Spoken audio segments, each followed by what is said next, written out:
I don't want to get distorted for this Rachel Ray impression. Here's why I even thought to do it. I was telling somebody a story that when I was in the womb doing comedy, in the womb, and they couldn't tell on the sonogram if I was a dude or not. Now it's overwhelming, you know. I just dick bursting out of my jeans. I was going to talk to you about that later in the recording here. But so they were like, they couldn't tell. And so my mom wanted to name me Rachel. I was going to be Rachel Ray. And my dad was like, F that. I want him to be Sam. And then they, thank God, met in the middle and called me Adam. But so that story came about. And then my buddy was like, Rachel Ray is so silly. Did you ever watch her show? And I was like, I actually have seen enough sound bites to be like, she's just so... Like, she's got some mannish qualities, but she's real sweet, and she's like, just the way that she approaches food. Like, we started like playing back and forth this, like, you know, character-y version of, you know, how intense in Brooklyn she is with food. And so I put that on my tape of her being like, you know, a lot of people don't know, like, everyone's like, spaghetti, how long does it take? 7 minutes, 12 minutes. I'm doing it. Boom, spaghetti's done. See, just in the time of me talking about how long it takes, I already made a sweet bolognese. That's how I do it in the bedroom, too. Boom, you already came just talking about bedrooms, you know. And, you know, sadly, Lauren Michaels didn't take that. What?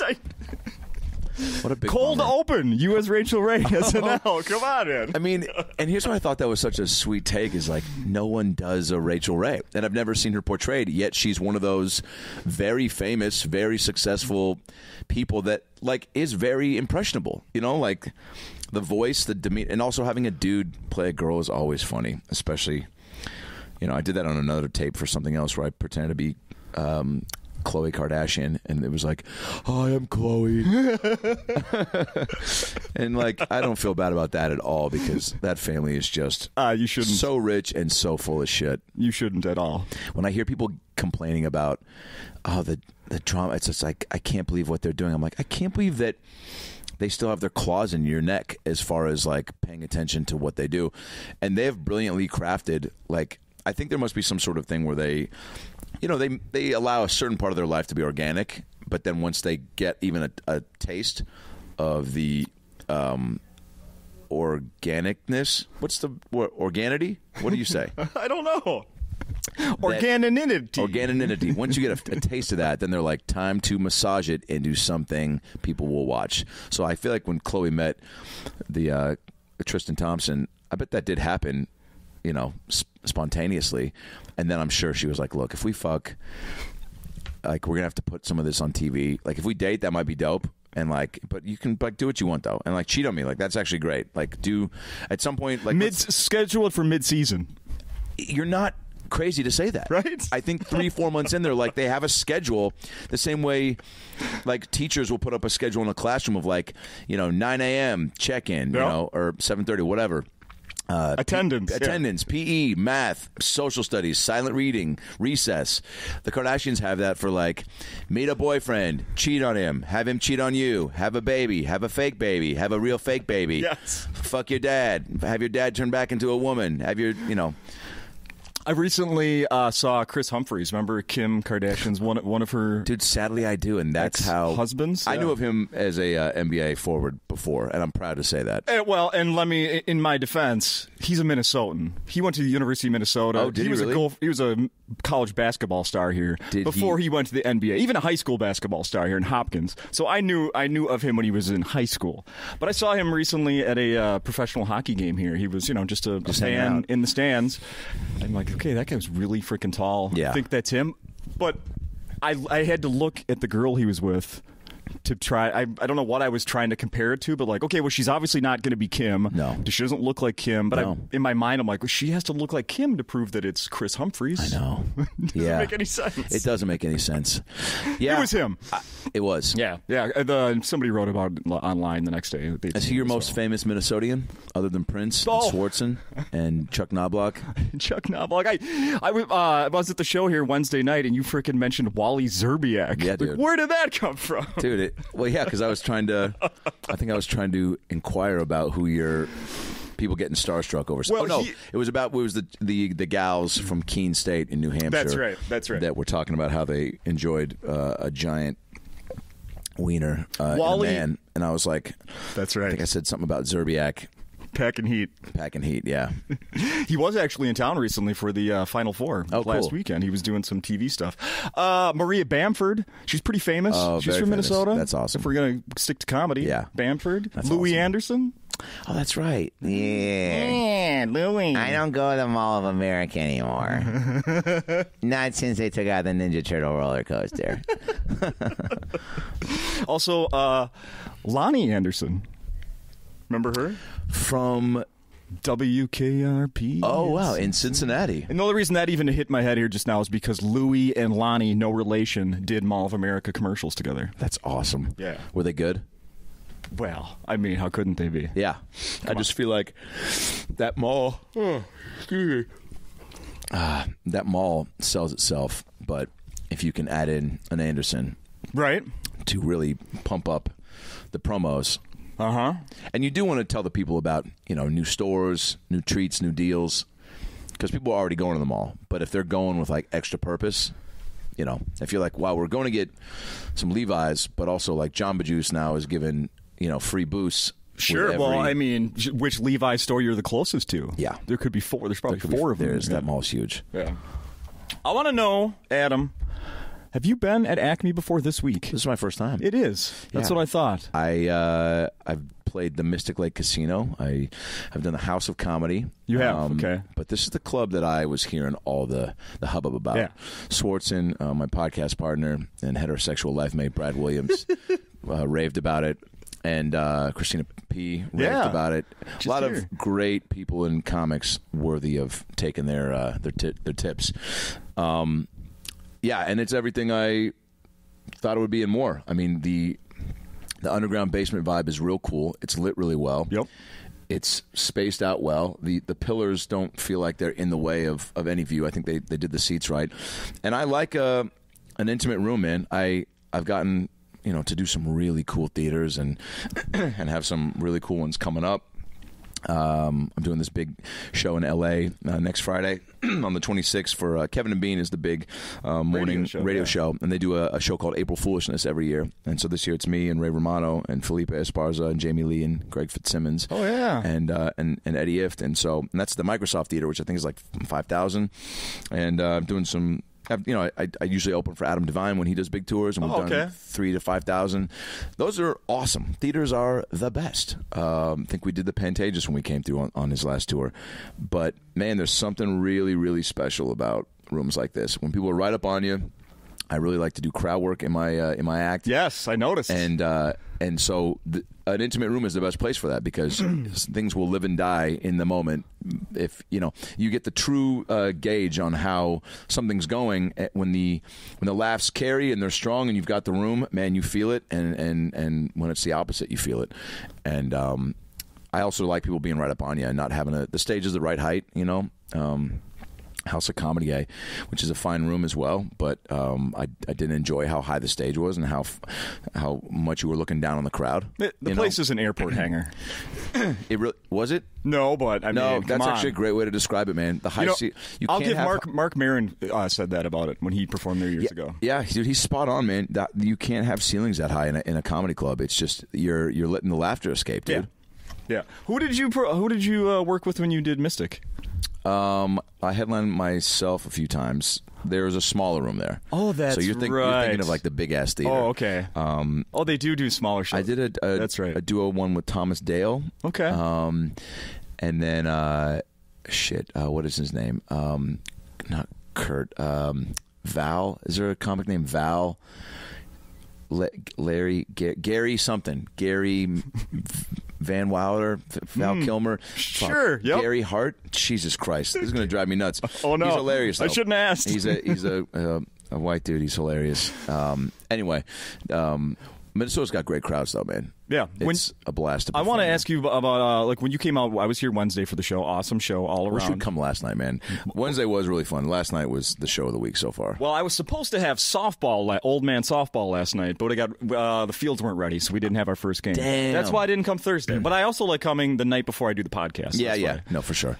But last night was great, huh? It was awesome, dude. It was just like, again, Wednesday's crowd was fun, but it was pockets of people really enjoying themselves. And last night was just everybody was on board. Okay. So that's why I was making sure to get the audio recorded tonight because, if my phone sometimes craps out, there was a lot. I felt real loose last night. You don't want to, ever. What are you doing at a weird? Let's talk about that right now. Well, I'm going to bring the same amount of energy to every show. Like I'm too pro at this point to phone anything in or whatever. Right. But it just is the fact of the matter that if a crowd is giving you way more than another crowd, like, it's just, you feed off that. Like, at least I do. I'm sure other comics would attest to that. It's just how it is. And you feel, if they're with you more, then, God, man, you just have that much more confidence to riff and I felt loose. I felt like there were new bits that I was like, you know what? I'm going to try this because this crowd's so great. And then this one story I went into that I've only told 3 times, I ended up adding again because I was so locked in on it and I wanted it to be great for them. So I really stayed in the pocket on it. And, man, I found like 3 or 4 new lines and beats to it that will only, and I'm still looking for a strong ending for it. But, man, it was exciting to have. I mean, there's nothing better than having a new bit work, but also finding a new bit on stage and having something that you're like, oh, this is a casual story that I hadn't really put into the rotation yet because I just haven't for whatever reason. Sure. And then last night, like, that crowd gave me the confidence to do that, and that's pretty awesome, man. There's nothing like that. How often are you doing weeks that start on a Tuesday? Very seldomly. This is maybe the only one I think that does that. That's what I figured. Chicago, Zanies does in Old Town does a Wednesday through Saturday.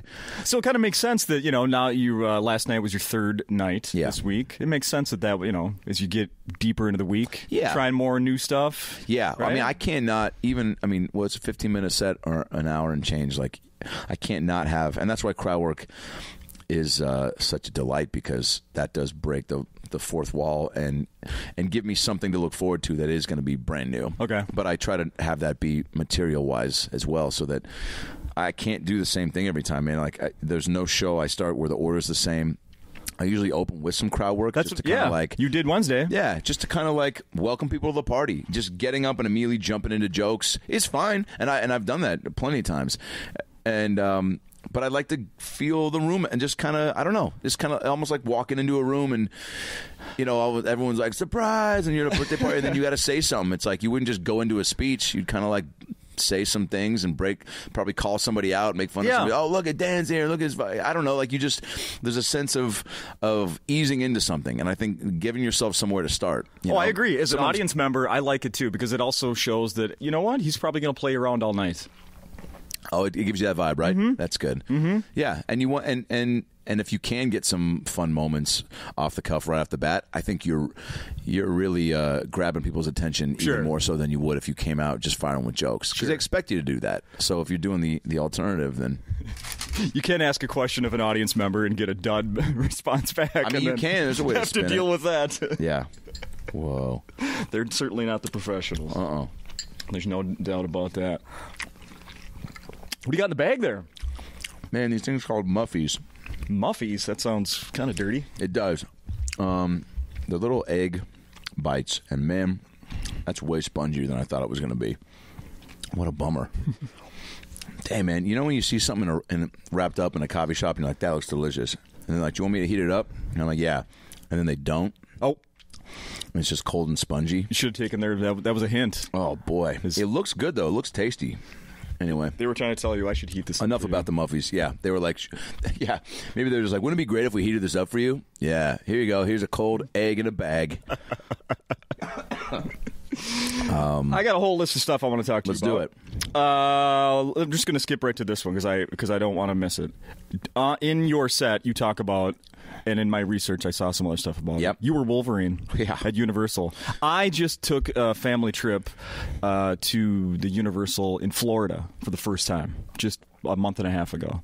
I saw it, then I just happened to see the Wolverine guy there that day. He came in on his ATV. Yeah, like a 3-wheel ATV, right? Yeah, we used to parade around the park at the Hollywood. That's the one I worked at, the Hollywood Universal Studios. And it would be 3 times a day, myself, Storm, Captain America, Green Goblin, and Spider-Man. My buddies. Would casually, I mean, pull back the screen, and, we're talking Dan, Carissa, Steve, Mark, Adam, and Alan.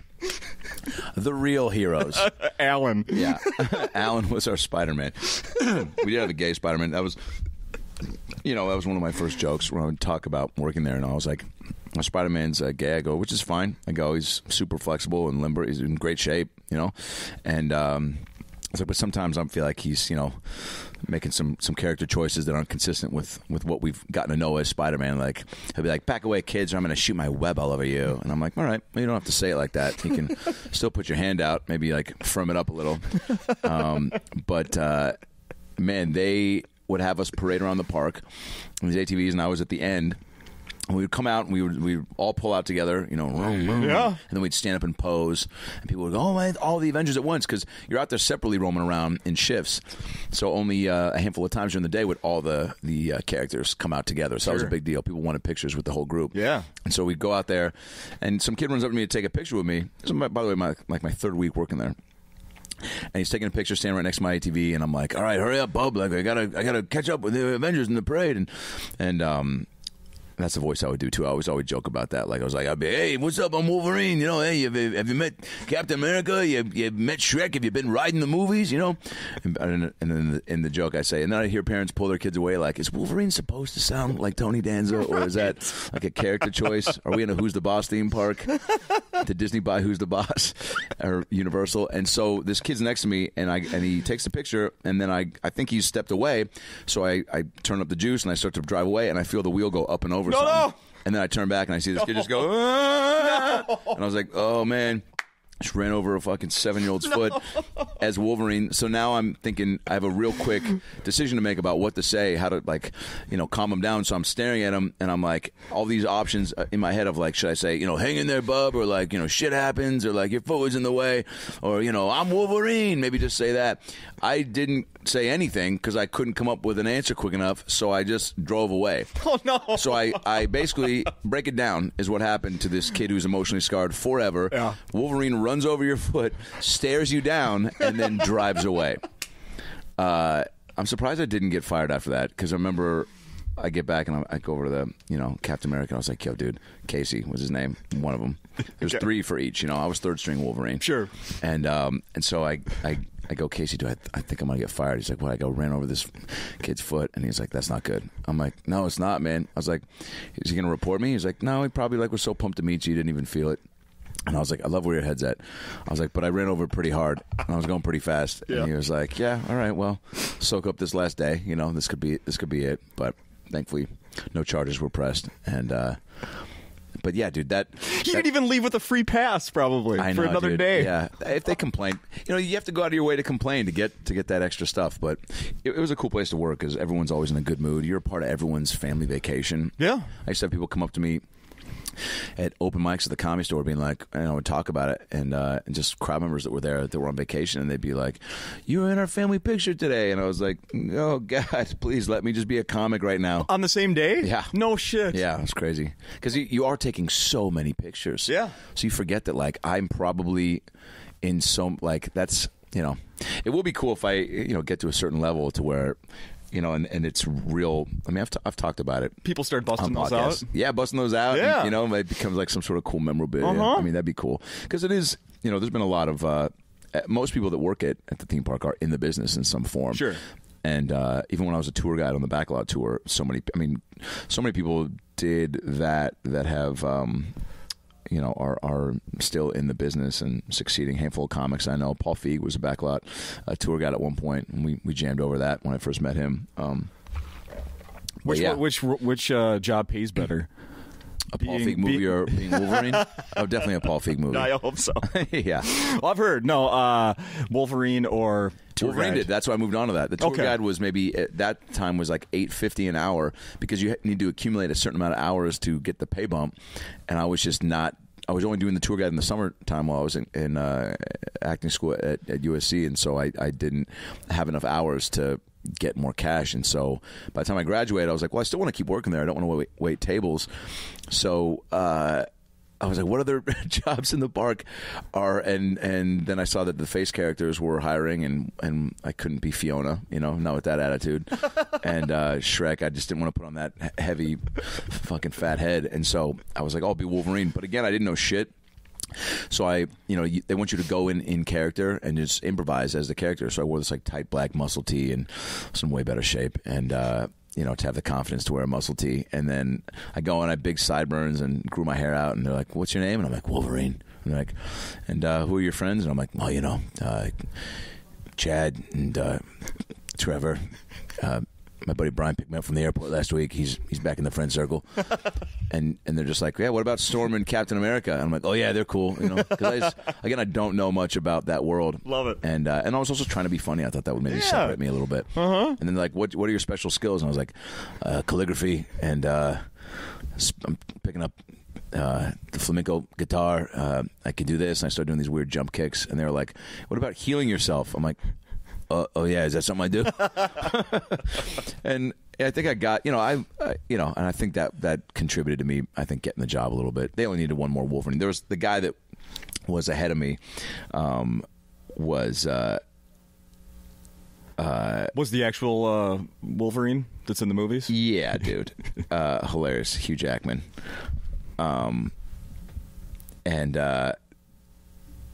He would show up in Wolverine apparel, and which was really crazy because you'd be like, yo, dude, we know you play Wolverine. You don't have to wear Wolverine t-shirts at work. But he would always give me advice too, which was crazy. He was like, yeah, dude, when you go out there, like blah, blah, and say this. And I was like, yeah, dude, it's not rocket science. Like, we put on the fake fangs, you get the fake abs going, like you walk around, you take pics. Like, what was the number one rule from Universal to you guys? Well, there's a thing called 10 and 5, where it's see someone from 10 feet away. Oh yeah, and greet them at 5. Greeting them, right? Yeah. But that was I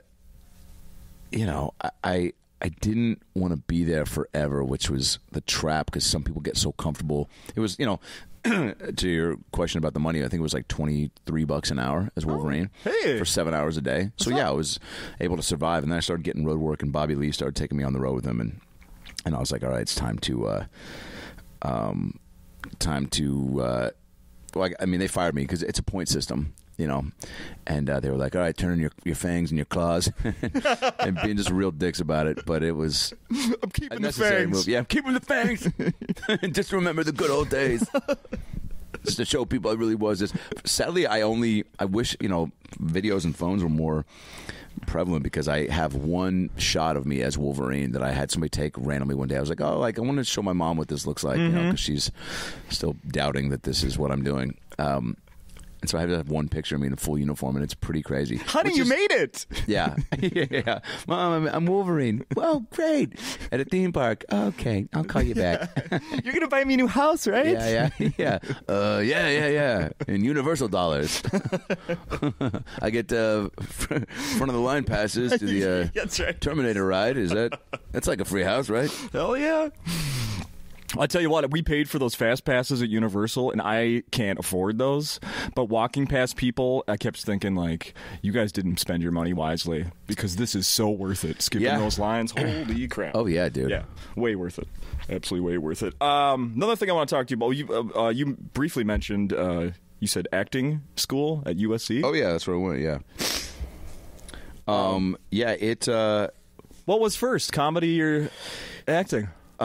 It's look, I was always kind of a funny kid, and then acting for sure. Like, that's what I was doing. I did plays in elementary school, musicals all through high school, and then always had funny on my barometer as like something I wanted to be a part of what I did in the entertainment business. But I thought SNL, that was always something I wanted to do, like something sketch related and play characters. So I knew a lot of those guys did stand up. I think it was based off of like Jimmy Fallon and Daryl Hammond, and so sure, I was like, I should start doing it at some point. So I started doing open mics in Seattle before I moved to LA, maybe like 3 or 4.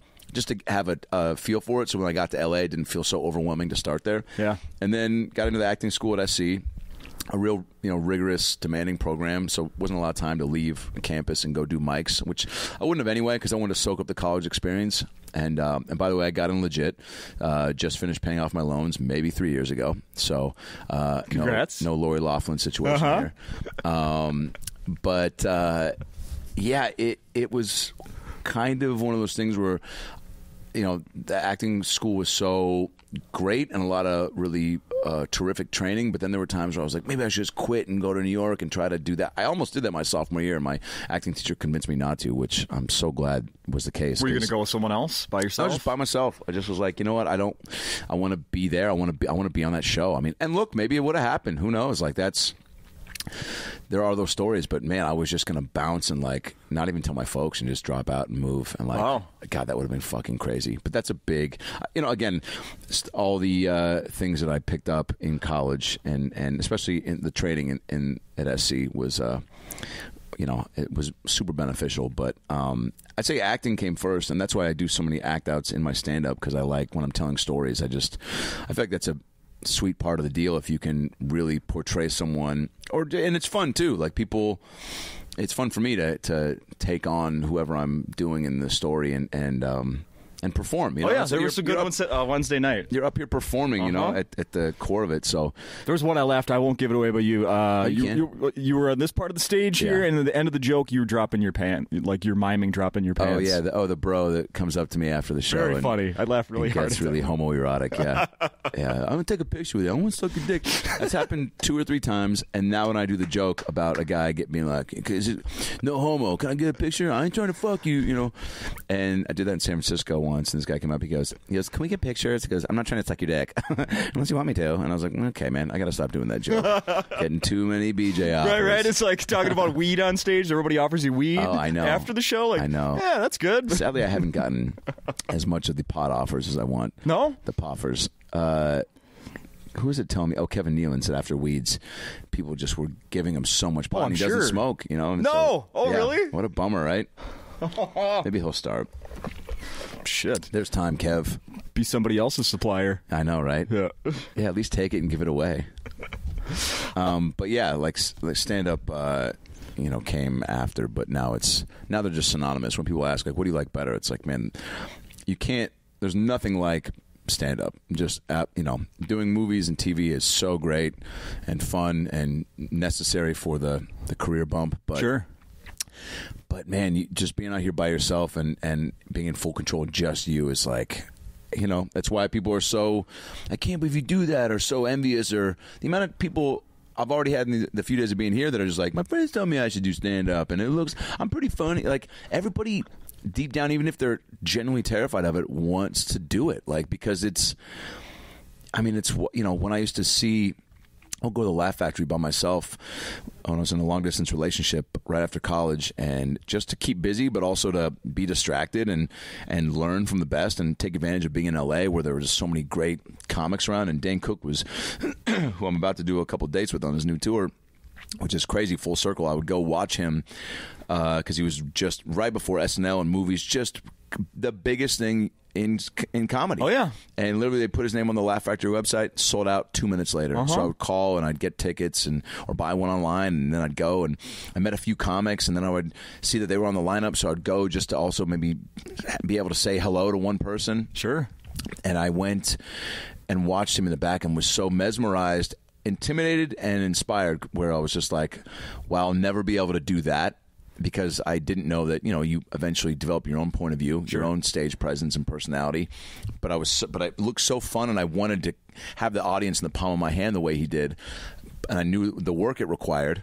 So that was scary, because I was like, oh, man, I just want to be that good. Yeah. So then I'd go home and be like, fuck it, maybe I just won't. And then I'd go, but man, all right, I'm going to going to these open mics tomorrow, and then do a couple sets, and then it's kind of a bummer, and only comics. And, you have that vision of what you just saw that you want. And then I'd go back and be like, fuck it, I'm not going back. And then I'd, be sitting around and go see another show and be like, God, all right, I gotta get there. And then My girl and I broke up. She fucked a cameraman. Thanks for bringing it up. And we broke up. And in Reno, Nevada, I wrote a song about it and had it turned into a cartoon. It's on my YouTube channel, Adam Ray Comedy. Type in Reno Cheater music video. In fact, actually, let me pull it up and play a little bit of it. Cool? Yeah, absolutely. And she, so then after we broke up, I was like, all right, now there's no reason to not go full into this, you know? Because it is a commitment, man. And that's what people get so... scared of, and is the jumping in fully and treating it as plan A and plan B. Sure. You know, so that you're not giving yourself a reason to put it on the back burner. And man, once I did that, it was like I started to get into it and enjoy it more, but also it was like then it just consumes you and it's like a drug, you know? So we dated, and then she moved to all right, I'll play just a minute or two of this. Sure. It was 2008, a year that should have been great. I was in love with a girl I met in school. She had boobs and a heart. I never heard her fart. Okay, yeah. And one time we had sex in a Gap dressing room. True. But then she moved to New York to start a new life. And Oh, no, somebody's calling. no. I knew we'd make it work, cause I thought that she'd be my wife. Well, she moved again to a place I'd never been. It was kinda like Vegas, but not at all. She moved to Reno, Nevada. Oh, I didn't even know they had people there. She moved to Reno, Nevada. There's a river and a dinner place, and that's about it. Anyway, and then so teasing what happens, which you know, but then and apparently the guy who we animate, and I say his real name, just his first name is Jeff. Yeah. A friend of mine got a job there later, and she was like, when I made the video and posted it, she was like, yo, that song circulated around the office, and he heard the song and thought it was hilarious because he still works here. And I was like, of course he thinks it's hilarious. He fucked my girlfriend. Yeah, he thinks he's king shit now. Yeah, dude. Yeah. So, but I was like, yeah, maybe I should. Because after I did it, I was like, maybe I should post it on his Facebook wall and just be like, hey, got some closure on this. All good. Things have moved on. And then she goes, I don't know if I'd do that. He was in Iraq for a little bit. And he takes medicine for like his blood's weird. And I was like, What does that mean? his blood's weird is code for don't post on his Facebook wall. What the fuck? Yeah. And I was like, all right, I don't know if his blood's weird is the medical term for what he has going on, but it's His enough. trigger finger's weird. Yeah, cartoon music videos about him is kind of what sets him off nowadays. Yeah, right. Yeah, man. Holy shit. There was a thing I read about in the last 24 hours. Jimmy Kimmel is putting together, they're going to do live versions of All in the Family and the Jeffersons on TV. No way. Next month. You haven't heard about No. this? Woody Harrelson is going to play Archie Bunker, and they're going to have other people. Jamie Foxx is going to be George Jefferson. Holy shit. But it's going to be one of these things where they do it, live on national TV, on ABC. It's the gonna way be 30 live. Rock did a Yes. live. Wow. Yeah. Dude. That's unbelievable. Right? Could you see yourself doing something like that? Oh, yeah, dude. Well, that's why SNL was so appealing. And even just doing that one season of Mad TV when it got rebooted was so cool because we got, the live audience for pre-taped sketches. But, yeah, dude, I mean, and I've done, a handful of live stuff for sitcom TV with the audience. But man, true live, I mean, that's why SNL is so appealing still and why stand-up is great because it fills it's that live fix. And which is honestly why I started doing it more is because I was doing so much theater in college and high school, and I loved it. I just loved being on stage. It's just like a rare rush and again, a drug after a while. And so stand-up, I was like, oh, that's a way to continue that without, having to lock myself in for 6 months doing a play, which I would still love to get back to. I just went and saw a buddy of mine on Broadway, and he crushed it, and it was so it got me like, sure, it makes you want to do it. yeah, for sure. Oh, So yeah. doing a live TV thing, I would do that in a heartbeat. And comics are, if you're a comic that can act, like that's what a perfect vehicle to showcase those skills. Mm-hmm. That's cool. They're doing that. Yeah, Marissa Tomei is going to be Edith Wow. Bunker. Yeah. With Woody. Uh-huh. That's amazing. Yeah, there were some other names you'd recognize. I can't. They should do a live White Man Can't Jump. The Dookie Brothers. The whole thing, yeah. Or a live DuckTales reading. Foods that begin with the letter Q. Yeah. Right? That's amazing. What is a quince? Or whatever it was. I don't remember that part. She was so good. Oh, yeah, absolutely. How much time have we been here? We're good, yeah. We're good. Oh, yeah. Well, let's... I listened to a couple episodes of your podcast. Oh, appreciate it. Good stuff. Really good stuff. Which episodes? Tone Bell. Oh, cool. New one. And then I went back a few weeks to Ron Funches. Oh, great. Listen to that one. Nice. Both really good. I like them a lot. I love podcasts with like what you're doing, just you and a buddy goofing around, talking to another person. We try to keep it loose. Great. There's obviously podcasts with themes that crush it, and sure, we have our maps, and we try to get autobiographical and talk about current stuff, but we keep it open to have the way Brad and I hang, where it's you're shooting the shit and go off on tangents. We joke around a lot. I mean, that's what's most fun to us, and people enjoy our podcast because they like feeling like they're in the room with us, and they get to know us through that, and it's a real loose vibe, and it's just a fun conversation that you get to hear with somebody that you are a fan of.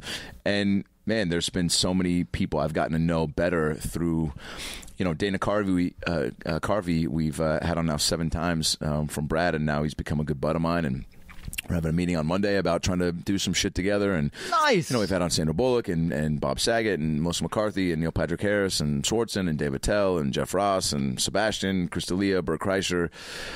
Yeah, I looked at your list. Yeah, man, it's pretty cool to look back, and we just had on Craig Ferguson and the Chainsmokers and Billy Gardell and Nealon, obviously, and to look back and see how many. Even, we made this cartoon with our Tiffany Haddish episode from a while back just to try to, re-put that one back out. Sure. Tony Danza's done it. I interviewed him as Tony Danza. We should go back and listen to. Okay, so I saw that. It really was Tony Danza? Listen to it, yeah. Because I'm like, is this... I knew his manager for a little bit. We tried to do a Funny or Die video, and then he got on Broadway, and this guy, Jason Robert Brown, who's on the podcast, who has Tonys and is an amazing... He's a Broadway... legend and lyricist and composer, and he did the music for Honeymoon in Vegas that Danza was on Broadway. So I, using both of them, flew myself out there to interview him, and interviewed him as Tony for the last 10 minutes. And it's awesome, man. It's really. Let me see if I can even find it. Yeah, it's still on iTunes. I saw it earlier today. Oh yeah, and yeah, man. I mean, he was so gracious, but again, meeting all those people and getting. Look, Sandra Bullock had never done a podcast, and she took the time because we're homies, and she had some stuff to promote, obviously, and you met her doing a movie, doing The Heat. Yeah, I was one of the bad guys in that, but it's helps for tickets, helps for all. There's so many skill sets you gain and grow from, and being able to just chat it up with anybody, and then developing friendships. And it's a great way to get people. When I met Jason Derulo doing some press for Mad TV, and I was making him laugh because I was making fun of the guy on The Bachelor at the time, because it was this segment about what women want, and Derulo was there to be hot and cool, and I was there to be funny, and Nick Vial, who we've had on the podcast now, The Bachelor, was there to be hot and eye candy. And so I was like, all right, well, I can't just give real answers. I need to make jokes. So I started shitting on him because he was giving these insanely stupid answers. God bless you, Nick. And trying to be real cool. And Derulo was losing it. And at the end of it, I was like, man, I'm headlining the Improv this weekend. He's like, dude, I want to come. He's like, hey, take my number. Let's kick it. I was like, yeah, let's be best friends, Jason Derulo, And then he hit me up, I tried to get him on the podcast. Months go by, and all of a sudden, randomly, just hits me up and goes, "Can you and Brad come to my place tomorrow?" So go to his fucking mansion, wait for an hour outside of his recording studio while he finishes up, and then we went in and did it, and it was. So having it for that reason to be to orchestrate another hang and another chat, and we're genuinely interested in these people when we're sitting down with them. It's you start to hang after a while. I mean, shit, I'm just trying to find the Danza one and looking at Tiffany Amber Thiessen, and that one was. Who knew her? What's the connection on that one? So I did this movie with Thomas Lennon and Willie Garson called The Bellman. It comes out in the summer. Netflix, and it's like What Hot American Summer meets Anchorman. I'm the lead bellman at a resort in Tucson, Arizona. I've kind of Van Wildery, never really progressed in my spot, and the girl I let get away is now promoted above me, and I'm trying to get her back, but also maintain my cool head of the pack to the guys that look up to me as the head bellman. Real funny. Thomas Lennon crushes, and so Willie Garson, who was on White Collar with Tiffany, put in a good word for me and linked us up. All right, I think I found the Danza thing. You want to hear it? Yeah. Come on. We are in a basement. Come on, Danza. Power through the Wi-Fi. That's right. Dude, this guy, did you ever watch his talk show? He had a talk show. Yeah. My senior year of college, it would be syndicated on ABC, like super late night. Like my stoner acting buddy roommates and I would watch Nick Arcade from 1 to 2, and then the Tony Danza show from 2 to 3 every night, and just giggle our fucking asses off. He would literally do these monologues. He would tap dance, sing a song. I was going to say, did he tap dance in the beginning? Yeah. And he was just, I think ABC loved the idea of Danza for a talk show because he was so damn likable. But his monologues didn't have any jokes. They were just setups and then exits. So he'd be like, what's going on in the news? Oh, the Yankees. The Yankees didn't make the playoffs this year, which is a real big bummer because I love those uniforms. The black and the white and the stripes. I have both colors. I got black friends. I got white friends. What else is going on? Julia Roberts. Julia Roberts had twins, which, of course, is tough to tell those two alike. So hopefully she'll have to draw a line on one of their faces or something. Funny story. I go to the store last night, CVS. My wife Tracy goes, Tony, go get some toothpaste, get some bread, get some eggs, and I go down to the store. I get the bread, I get the eggs, I forget the toothpaste. I get home. She goes, "Where's the toothpaste, Tony?" I go, "Oh, you have to brush your teeth with something." Anyway, we got a great show tonight. Kelsey Grammer's here. All right, I think I found it. Ready? And you can either, if you have one in mind, because everybody just blew it. You're right. All right, what didn't I tell you? Which is sort of my theme. You want a little taste of that? Wait. Right now, my favorite balls first, and use the meat. Right, Tony Danza, interview me. Tony Danza. That's me. Who's the boss? Not Bruce Springsteen. Let's get to know me. First question. What's my favorite food? Your favorite food is anything Italian, basically. Let's see. My favorite would be, I just had it the other day. I had a lasagna. And you know what the secret to a great lasagna is? I do. It's the sauce. No, it's not. Oh. No, of course you have to have good sauce. You got to have good sauce. But the secret is that you have to make the meatballs first and use the meatballs as the meat in the lasagna. Otherwise, you just have a hamburger. In your lasagna. That's what I'm saying. That's what I'm saying. That's what I'm saying. Fair. That's awesome. I mean, yeah, dude. Like, what a good sport, That's what you're saying. That's what I'm saying. What I'm saying. I'm you, you're me. What's happening? Yeah. But he's like, dude, I mean, to be a boxer and like a singer, and I think now he's doing this tour of like jazz standards, like there's so many just freakishly talented people. He'll like end that. up with a residency in Vegas if that hasn't happened already. Right? I hope so, man. Yeah. If there's a God in this world, which I think there is, because Trump's about to get impeached. So yeah, there's a commercial. There's a commercial out right now for some app. Doesn't matter what it is, but the tagline is, they say Tony Danza loves it. No, well, it says, download it now. Millions of Americans can't be wrong. Whoa. Really? Whoa. Millions of Americans can't be wrong? Yeah. Suspicious. Huh. I've seen plenty of mistakes made. Plenty. Yeah. I've seen plenty of mistakes made. Like the My Pillow guy. Oh. Big mistake. Making that pillow. What a sleazeball. Oh, there's my new answer for the most famous Minnesotan. Mike Lindell's from Minnesota? Dude, this is the home of My Pillow. That I'm not proud. Sucks. I bought it. I've talked about it on this podcast before. It 100% sucks. Thank you. God, I knew we were friends. This guy took advantage of people who can't afford pillows and was like, I used to sleep on feet. Now I was a crackhead, So trust me for relaxation tips. Yeah. It's like, dude, that's your first problem is trusting a junkie about how to get rest. You know what I'm saying? This guy used to think the alphabet started with, and now we're just like, all right, so this is who I'm going to for my Z's tips. He also just like his persona on TV, like, being likable goes a long way. Mm-hmm. And especially when you're on TV trying to push a product on people, make them think that they're not living their life properly without it. big problem with Lindell. Yeah. Don't trust the stash. In my home state of Minnesota. Oh yeah, dude. But dude, billionaire. Kind of an inspiring story. I'm surprised there hasn't been a Lifetime original movie on him yet. You know. Do you ever watch those? Like I watched the Britney Spears one. I watched the Full House, the true story. No, they're so bad. They're so good, dude. I mean, literally the Full House, the Saved by the Bell one, because the actors don't. Like Zach Morris was like a Filipino woman. Like it's the casting is so off. That's a joke, but they are that bad. Like nobody really looks like the person because they just can't find somebody that's good. I was going to say, enough. And they're not doing that to be woke. They're doing that because that's who they could find. Yeah. Like the kid who played AC Slater was like just so unslatery, you know, wimpy. Yeah, I mean, but you know, you get the essence of them. But that's why they're fun to watch. You know, it's that reality, that hate love. You know, I've been watching nonstop Naked and Afraid on demand on Discover. I can't get enough of that show. We just got Discovery Channel back in my house. Discovery Channel. Oh, really? Naked and Afraid. You ever watch that? Naked and Afraid. It's like Survivor, but there's just two people and they have no clothes on and they have 21 days on a deserted wherever. Wait a second. Yes. My dad got me into that. And I can't get enough of it. I love it. That show is phenomenal. I don't want to know how fake it is because I enjoy being fooled. My dad has rewatched all, I think, 7 seasons. And he's 75. He's a doc. And when he gets home, he's just chilling and watching shows and then giving me updates. And we'll have some fun banter, some fun father-son banter about Naked and Afraid. And, boy, I watched 2 episodes with him. I mean, Jesus Christ, this one woman lost like 30 pounds, and the dude bailed on her, and they were just like, all right, so now you're on your own, Kimberly. And she's just like, all right, hope we don't get raped out here. Are those berries? Fuck, what time is it? You know? Yeah! Yeah. I'm not sticking my hand in that hole. Yeah. Fuck no.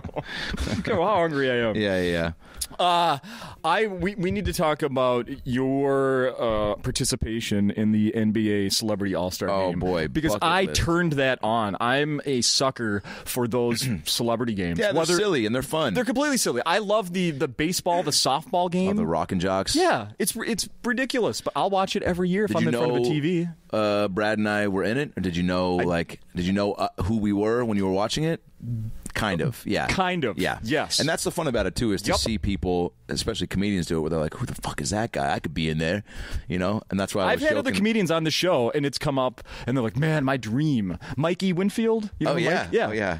He's said on this podcast several times, his dream is to play in the Celebrity All-Star Game. I mean, I jokingly say we got hit up by rappers being like, you know, who the fuck is Adam Ray? And I'd be like, thanks for the shout-out, amigos, you know? But people were devastated that they didn't get asked. Lil Rel was real pissed.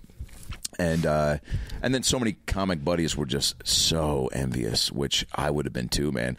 One of my really good buds too, like, he's such a good dude, but it's just his nature to be kind of ill-willed and competitive, and like he should have. I celebrate so many of his highs with him, and he just, you know, some people just don't operate that way, man. And he I could tell, was so jealous that he just asked me questions and kind of made jabs of like, don't fucking fuck it, like, don't get injured. And like, I was like, dude, just, you know, sorry that I got free shoes and a virtual reality thing, and I'm good friends with Adam Silver now, and Guy Fieri wanted to make me dinner. You know, sorry that all that happened. You know, sorry that Shaq called me Spin Move Ray. That's fucking fantastic. Yeah, dude. Are those the shoes you got from there? Yeah, these are from the game. Really? I have. So they gave us these and these custom-made Timberlands, and I have not taken them off since the game. I mean, they're custom-made for the game. They're these like cool Kyries, but they're super comfy, and I get so many compliments on them. You know, because nobody else has them, right? Yeah. And people, you know, it's also, they just look cool, man. Yeah. I need to take better care of them or get another pair. We got to play next year. That's how we got to, you know, insert ourselves. But there's a clip of some guy. You need to look it up on my Instagram at Adam Ray Comedy. I keep pulling shit up, but you know, I'm gonna pull up one of these things. So this kid, I scored 6 points in a minute. So some kid on YouTube compiled my 6 points in a minute and did a little highlight reel of my 6 points. And this kid watches the game like you do as a fan. Did not know who I was, and commentated on these 6 points. He cut it together, and he's just like freaking out about, you know, because it was crazy. I mean, I went in, I literally 6 points, like back to back to back possessions. Yeah. All right, so. Watching my favorite part of All-Star Weekend, that's the Celebrity All-Star Game, man. And who is this guy here taking over my dog, Ray, with the spin move? Oh, at the basket on JB Smooth. Ray. Adam Ray from Seattle. Off the rebound, there's the pass. Next possession is Ray with the score. Adam Ray. Here you go, third possession in a row. Mirage for the three. Minaj misses. Rebound by Ray. Put back by Ray. And Ray, once again, the big fella out of Seattle. That's awesome. Listen to this part. Number 33, Ray, with the score. He has 6 points in the last minute, Bob. Who the fuck is Bob? This guy's by himself, clearly. But yeah, dude, that was like, all I wanted was to get one. Because again, I joke about wanting to have gone pro and be in the NBA. So just to compete and contribute somehow. Like I took a charge on one of the WNBA players, and I run back down. And she's like, "Did you really just take a fucking charge in a celebrity All-Star game?" I was like, "I'm trying to win, baby," you know. And but like being on the same team as Ray Allen, ex-Sonic, from that was my guy when I was. In Seattle, I think still when he was there before I moved to LA, but just to be in that environment. So it's like as soon as I got that first bucket with that spin move, I was like, all right, I'm good. But then you just, you get hyped up and adrenaline. And I'm in the game. And then I was, I play basketball. So I'm like, look, I was running on fast breaks. I was trying to run out ahead and be open. So I was wide open on those next 2 buckets and hit a 3. And if I'd hit a couple more threes, I as my buddy told me, he's like, you could have been in an MVP conversation if you got, a couple more buckets. But you forget how competitive those things can get, how competitive people are once you get those lights on and everything's moving and shaking. Because Hassan, God bless him, kept chucking up threes at the end when we were coming back, and we're screaming at him on the bench, being like, Ray Allen is wide open, the all-time leader in three-point buckets. Yeah, give it up. Maybe pass it to him. I don't know. But Hassan was like, no, man, fuck that. Like, I'm trying to get my points too, He's had his time to shine. Yeah. Ray retired, all right? I know, dude. Still was ripping it up. He could still play. He's in such good shape. So freaking awesome that you did that. How did that happen? Oh, man, so I met Adam Silver at the NBA Awards. Adam Devine was presenting. He took me for my birthday. We walked the red carpet, met a bunch of players. I looked like, as Adam says, an agent for a European player that didn't make it into the league. I'm just going up, chumming up players. I'm like, Reggie, what's up, player? He's like, what's up, playboy? You good? I was like, good, man. Adam Ray with the agency. Do you remember? He was like, yeah, come on, man, come on. He's like, you good? Enjoy yourself tonight. I was like, hey, live it up and let it live. And he's like, all right, man. I was just like moving and shaking, trying to act like I've been there before, right. But I did look like this agent. So it's like, I think they get conditioned and are good dudes, a lot of them, so they're just like, yeah, I see a guy, chum it up. Like if he stops me and he has the confidence to come towards me and put his hand out, then I'm gonna reciprocate. Sure.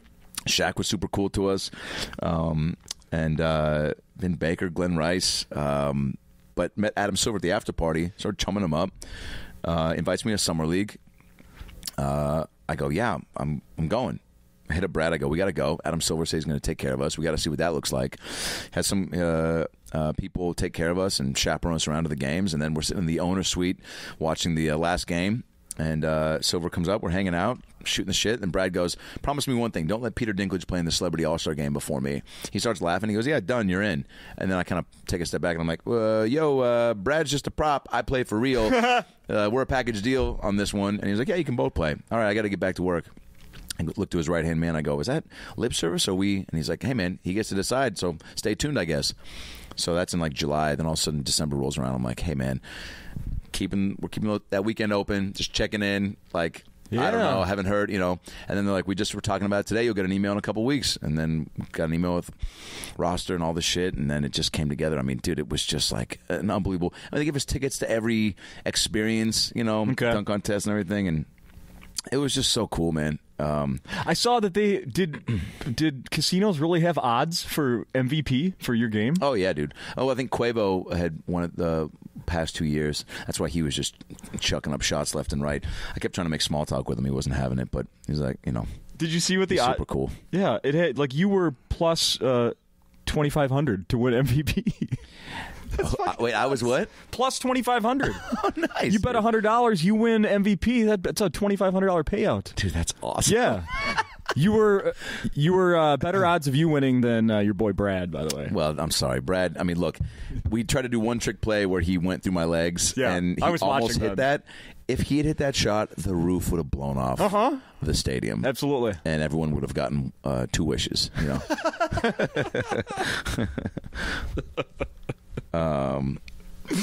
Oh, that's so great. That's so great. Are you a you're a Seattle sports fan?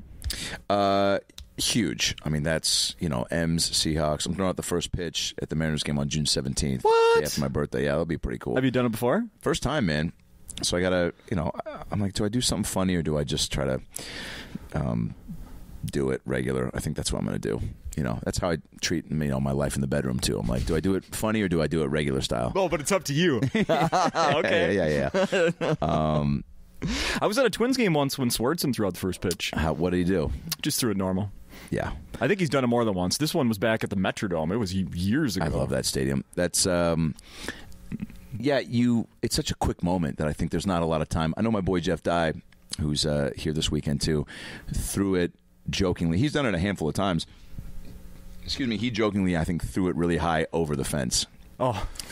And then kind of put just his hands a up. bit outside. Yeah, put his hands up like, oops, I guess, Sure. should have practiced. But I think you just try to throw a strike. Don't 50 Cent it, Mm-hmm.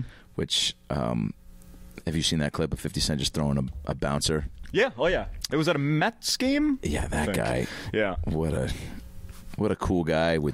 It's also it's great when you see guys that are that cool just completely fumble something athletically. Oh, yeah. And you're like, oh, the stars are just like us. Oh, you're not perfectly cool. Yeah. Okay, that's good. yeah. You probably farted on your way out to the mound. You're just a normal dude with a cool rap career and a vitamin water contract. That's right. Just give me the vitamin water contract. Yeah. What the hell was I looking at here? Oh, Russell Wilson, does he deserve 4 years, $140 million? Yes, he does, and it's not my money. And he's a great quarterback. He deserves it. He's done so much for us on and off the field. Pete Carroll pushing 70. We can't hit the reset button right now. We got too many fun pieces around us. And he's worth it, man. And if you don't pay that guy, you're saying we don't appreciate what you did for us. He's also in his prime. Mm-hmm. He's a top 5 quarterback. Doesn't get the credit he deserves, which is fine. He's a Seattle sports legend. He's won us the Super Bowl in his first 2-3 years. I mean, he's only getting better, and you got to keep that around, man. Like, he's in his prime. Like, you let him go, you're hitting the reset button, and as you see with these guys that are trying to draft quarterbacks, are like, man, you build a team around that, and you can't start unless you got a dope, unless it's like, one of those old Ravens teams where your defense is so dope that Joe Flacco is good enough. But even Joe Flacco is a good enough quarterback. But like, with these young guys we got, you need it, man. And again, it's not my money. So anytime where it's like, should we pay him? And you try to put yourself in that front office mentality of what would I do, and then maybe there might be some guys now we can't pay because of it. But like, oh well, dude, figure it out. The Super Bowl was here, a year. Not the most recent one. The Thought one you before. guys were going to go, Yeah, well, yeah, that's a whole other thing. But so they had the whole media row was out at the Mall of America that week. All week they had all the TV and radio stations set up out at the mall. I went out there one of the days just to see what was going on, like all the sports celebs and whatnot. I saw a ton of people, like Terry Bradshaw and Dr. Oz, who was in the game with you, right? Yeah, I beat him up. A whole bunch of people. One of the people I walked by where somebody's doing a radio interview, and there's one guy standing and watching it. So I stand next to him and I'm watching, and it's a radio guy, the host. I don't recognize him. Who he's interviewing is clearly a football player, but I don't know who he is. Yeah. I lean over to the guy next to me. I go, who is this? Yeah. Oh, that's Pat Mahomes. He's going to be the Chiefs quarterback. That was just over a year ago, and we had no fucking clue who he was. And now he's the biggest thing around. Yeah, he's, and the Seahawks went to go look at him a few years ago, I think, to possibly draft him. But I'll take Russ over Pat. I don't want to say Pat's going to get injured, knock on wood, because I don't want anything bad to happen to him because he's so great for the sport. But I think he's... Although he might be one of those LeBron guys that gets so much hype and then delivers. Although he didn't have a shit ton of hype coming before he got drafted. Oh, right? no. He just kind of overexceeded expectations. Absolutely. But what an amazing talent, dude. And he's only going to get better. hopefully the Chiefs can finally get out of the. Oh, they did get out of the first round. They lost in the championship, right? Mm-hmm. Oh boy, on that shitty ass call. They'll be there next year, probably. Yeah. I want to ask you about. Actually, this is just a really stupid thing. This is only for me, pretty much. Yeah. Game of Thrones. You're not a fan. I saw online, right? Yeah, man. You don't give a shit. I don't. I don't care about the fantasy stuff as much as I could. 2 weeks in a row. Is this a Jewish thing? Wait, I'm kidding. 2 weeks in a row, I've had Jewish comedian guests who do not watch Game of Thrones. 2 weeks in a row, you have made a public statement about not enjoying the program. Is it a Jewish? Is it a pre-Passover thing to hate on a show that everybody loves? Nope, just two Jews in a row. Neither of you watch Game of Thrones. Josh Weinstein. Nice. Yeah. Josh Weinstein. You can't get more Jewy than that name. Not really. No. He's a comic. Mm-hmm. That's awesome. Yep. Yeah, dude. I tried to watch half an episode, couldn't do it. I might at some point. I just don't. I also have a tough time dedicating a lot of time to TV and movies, man. I'd rather be... For someone who does TV and movies. Yeah, I know, man. You have to be watching stuff to know what you're auditioning for and just to stay up on what's being cast and the tone of programs and whatnot, but I'd rather be writing or... I saw a thing. 54 million people watched the season premiere illegally. Not legally, not with a subscription. Game of Thrones? Yes. That's 54 million watched it without a subscription. That's almost as much as the Cosby Show. 55 million people watch me. That is crazy. Yeah. And probably the only show that's going to get those types of numbers for a while. Oh, yeah. There hasn't been a show that's garnered as much hype and also the timing. That's huge. Like, to have something come out when people are still chomping at the bit for it. Mm-hmm. If they waited another year, it might have. Well, maybe people probably still would have been around for it. But we already waited a long time for it. And then they'll do a movie, or they'll come back with a surprise, like something. Right? You got to take it, or do you just go out on a high note and go, "That's it"? I mean, there's more money to be made. I know, that's what I'm saying, dude. So, I think that's how that stuff works. We should mention, I've taken up plenty of your time here, but I will say this. I haven't seen any Game of Thrones, but I have seen Shanghai Nights twice in the theaters. Oh, well. And I've seen all of the Land Before Times, even the straight-to-DVD ones. Oh, wow. I've seen... With no kids, even. I've seen Cool Runnings 15 times in the last 10 years. And I saw the sign, and it opened up my eyes. I saw the sign. You saw the sign. Oh, well. Yeah. One more thing we should mention, because it's stuff involving you. Part of my research, I noticed April 26th is going to be a big day for you. Yeah, really cool show. That. My album also. Speaking of the Kevin and Bean April Foolishness show. My album, Read the Room, drops April 26th. It's available for pre-order now. At AdamRayComedy.com. But yeah, man, I recorded at the Punchline in San Francisco, another historic room like Acme that's got a real intimate vibe. Audio's great, dude. Recorded a couple shows. There's a really fun couple crowd work moments in there that we kept in. Great. Maybe 2 or 3, actually. I think 2. And then, if you see online, a lot of times I'll bring a guy named Avery Pearson who also has a musical theater background like myself. And at the end of the show, we'll do... crowd work, like musical crowd work. I'm gonna pull up one more thing. Okay. Basically making up songs off the crowd, and it's. I think I saw a few on YouTube. It's really fun. It always crushes me because we just listen to each other real well, and it's again something that nobody's really doing. Craig Robinson does songs, but he's got a lot of scripted ones, and he plays off the audience real well. He's brilliant. But Ave and I. I've been doing it for 3-4 years, and it's really fun. And now it's more selective on the weekends, but we did it in San Fran, so that'll be in there too. But yeah, man, it's just you gotta be putting up content. And I was thinking about self-funding a special, and now I'm really trying to put together something different for a special that might be more sketch and stand-up related. And and there's no real blueprint for what you have to do now, and more people are purchasing hours, and I'm talking with some people at All Things Comedy and Bill Burr to maybe figure out how to make that work. But nice. But this album I'm really pumped for. Read the Room, April 26th. But here's a little clip of one of the improvised songs we made up in San Francisco.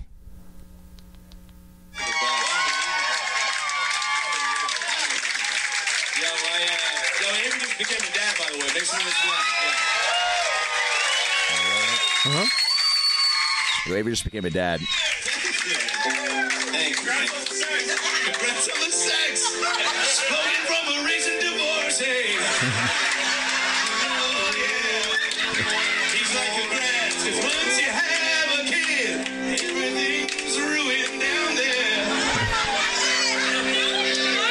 So woman goes, no, it's not. She goes, it's great. It's what? It's great? It's great. It's better, probably. Vaginal rejuvenation. So that's Avery.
How did she like that song? She loved it. She loved it? So, like, yeah, that shit was all off the cuff. So, like, that's so fun when, like, you know, and we it's kind of, you know, it's basically what I'm doing with the crowd work and then just, you know, with the musical accompaniment, which is, you know, extra fun and extra cool because people walk out and really go, oh, man, I got to see a lot of shit that was not planned, you know. There's another thing you have coming out on April 26th on Netflix. A certain cartoon. Oh, She-Ra. Oh, yeah. Oh, yeah. I do She-Ra's talking horse sidekick, Swift Wind. So season 2 of that. And I came in towards the end of season 1, so I'm all over season 2. So can I ask you a really stupid question about that? Who watches She-Ra? Is it 12-year-olds? Is it 30-year-olds? I think is it's it a lot 6-year-olds? Well, there's a lot of Comic-Con, like, you know, fan base of that. I saw when they did a thing at Comic-Con, there was a lot of younger kids to middle-aged dudes to, you know, preteen girls. So I think it spans the gamut. But, like, my 8-year-old niece and 10-year-old niece really love it. Okay. But then some dude at the show on Tuesday was like, "Pump for She-Ra season 2," and I was like, "Oh, cool." So it's kind of what I was thinking. Yeah. So I think it kind of, but I think definitely more. Look, it is female driven with all the princesses and the storylines and the power of it all. And but it's, you know, they do a good job of making the adult humor like good. So that people who aren't, that want to watch it with their kids can. I think most cartoons are getting real good at that. Oh yeah, they got to be. Is there a toy with like of your likeness, like of your character? Is there a toy? There might be. I'm sure if this next season crushes and they do more, I'm sure they'll get down that road. I think they have She-Ra dolls. It's funny. I'm kind of like the comic relief in it, but definitely like a supporting character, not one of the main ones that's in every episode, I think. So I don't get asked to do a lot of which is crazy. I just hit up their PR people. I was like, you guys should have me on these panels and do things like I do, like just to funny it up and just to be there. And like, I'm the talking horse sidekick. Like, right. Oh, I agree. Like why, but they just haven't asked. And so I tried to reach out and make myself available. Last time Brooks Wheelan was here, he had just been at Comic-Con doing Big Hero 6 stuff. Yeah. And that's maybe been around a little bit more and has a more deeper fan base. But yeah, I mean, I just want to do all that shit too. Like, why not? You know, and being on a cartoon that was the dream. You know, because I've lost out on so many, just as you do with any job in this business. One of my buddies who just did the podcast, Eric Bauza, he's the current voice of Leonardo and Fozzie Bear on Muppet Babies and Bugs Bunny and Daffy Duck, and his episode of the podcast is really great. And we prank called this Thai restaurant at the end. When we have an impressionist on or someone that does voices, we prank call this Thai restaurant that I order from. Dana Carvey did it as Paul McCartney. Ari Spears did it as DMX. No. John Kite did it as Seth Rogen. Eric Bauza did it as Bugs Bunny and Daffy Duck. We had Justin Roiland, the creator of Rick and Morty, do it as Rick and Morty. And so Eric was telling me, he goes, yeah, man, you were real. I knew I was real close for Kermit from Muppet Babies. And he goes, I don't want to tell you how close, but it was between you and another guy. And I was like, oh, man, that's so devastating. And then my buddy Beck Bennett beat me out for Launchpad for DuckTales. But that one you can't even be upset about, because Beck to me is one of the funniest people on planet Earth. And he also, his natural voice is so Launchpad-y. So he's perfect. I've caught myself watching a couple of those new episodes of DuckTales. Good. Yeah. Yeah, funny. Yeah, dude, and the cast is so strong. And I do have 2 children. But yeah, but that's cool. They can watch it, yeah. Yeah. Well, yeah, you should check out the next season of She-Ra. Tell me if it's dad approved. Well, I have 2 daughters, so how old are they? 10 and 12. Oh, dude, I asked them about them. I asked them about it yesterday, and they had my 12-year-old knew of it, but neither have watched it. Yeah. Well, check out the second season. Yeah. And see, and let me know if they dig it. I'm going to. Because then if they really dig it, then I'll see if I can corral some gifts. Oh, yeah, there we go. Now we're talking. Make you look super cool. Uh-huh. Cooler than you already are. Hey, dads. Yeah, you're a cool dad, though. You can tell. Let me tell you. Yeah, if you're a dad in comedy, like, you're already ahead of the curve. I hope so. Yeah. I hope so. Is there anything else we should be mentioning here? People to look out for? The movie where you're the lead, that's going to be on Netflix? Bellman, that'll be in the summer or early fall. Okay. My tour date's at AdamRayComedy.com. Again, the album Read the Room, April 26th. And if there are still tickets left here, this episode will be out today. Oh, great. Yeah. So okay, cool. Yeah, come out. I think the early show tonight is sold out, but the late show is not, and I think tomorrow is pretty close. Yeah, but 2 shows Saturday as well. Yeah, but come out. The show's always different, always fun, upbeat. It's a good escape. I don't get political and racial and all that, so it's politics didn't come up here. It didn't come up to Wednesday nights. I've got that stuff in the Rolodex, but it's like right now it doesn't interest me as much as talk. If I haven't lived a life worthy of writing about, and I don't have other points of view on things that, I got way too much material on things that don't actively isolate the crowd, and that's what I enjoy. And you got to do what makes you laugh and what's fun to you, so that you can translate that to the crowd. So now we're gonna put a bow on this. Great. And we're gonna turn the mics off, and then I'm gonna ask you all the questions that I didn't want to do on the podcast about Sandra Bullock and the huge crush I had on her. Oh, still have. Dude, listen to that episode of the podcast. She's as cool as it gets. Believe me, I will be. I got to motorboat her. Like, do you think I don't think about that every day when I wake up? Yeah. You son of a bitch. We'll end it there. Thanks, right, Adam. thanks, Appreciate buddy. it.